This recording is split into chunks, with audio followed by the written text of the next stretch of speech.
Hey everybody, it's Cam, and today we're going to talk about T5, which is a level I probably get the most questions about because it is a hard level to beat while solo. For the most part, whenever I was asked how to beat this level while playing alone, I would just tell people to take some speed cards because it's very important to go fast on T5 when playing alone. But I've come to the realization that telling people to go fast is not super helpful because running around T5 can actually be pretty difficult. So I come up with a new strategy, and it involves Pinata. So here's the deck I used. The only two cards you need for this strategy are Pinata and Medical Professional. I do suggest you take either Grenade Pouch or Double Grenade Pouch, and Fire in the Hole is a pretty useful card along with Pyro and Needs of the Many, but like I said, you really only need Pinata and Medical Professional. Other than that, feel free to put whatever cards you want. For the setup, you definitely need to buy Barbed Wire, and that's honestly the only thing you need to buy. Other than that, you could buy some Pipe Bombs or Mollies, and if you have a bunch of money, then a med kit would be useful too. Coming into T5, hopefully you have at least one upgrade for your quick item slot,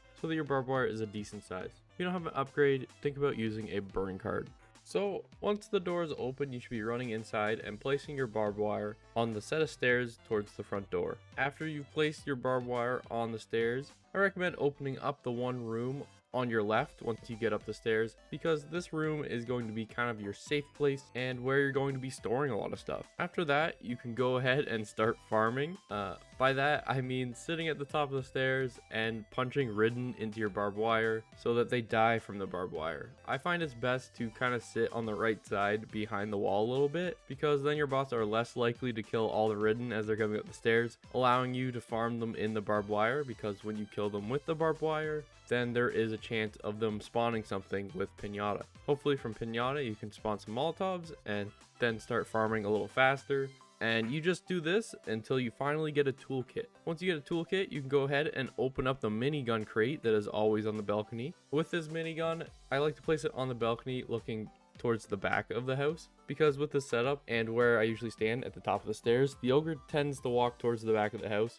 So you put it facing backwards, you can shoot the ogre, and you can also shoot anything that comes out of the windows trying to get to you. If you want to play it safe, you could just wait until Pinata spawns more barbed wire. That way you can put it around your safe room and put more barbed wire on the stairs even, to make it less likely that commons will get to you. But even a tall boy can really mess up your bots anyways, as they did for me. And this brings me to my next point, which is the importance of pipe bombs and firecrackers. When you're farming, you should be holding on to pipe bombs and firecrackers and just putting them in our safe place at the top left, storing them for when we need them, because your bots will do some pretty dumb things and get themselves killed. And it's pretty nice to have these items to throw so you can pick up your bots and then run back to your safe place upstairs. These items will also be handy towards the end of the level.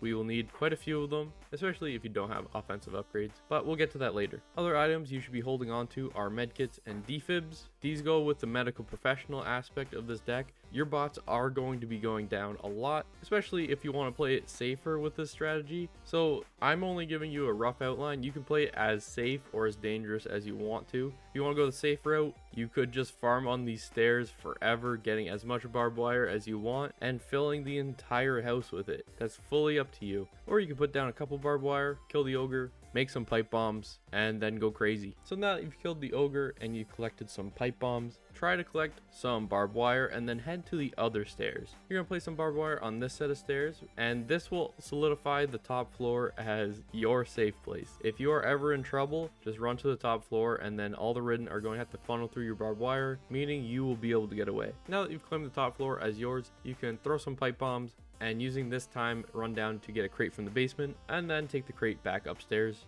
while all the Ridden are distracted. Just continue the process of farming until you have enough pipe bombs so that you can throw them and go back down to the basement, or grab a crate from the main floor, until you have all of your crates upstairs and collected in our base of operation, that left room again. Alright, now we're coming to the end. Now that we have all the crates, firecrackers, pipe bombs collected into the one room, we are now going to take your crates and start throwing them off the balcony onto the boxes below.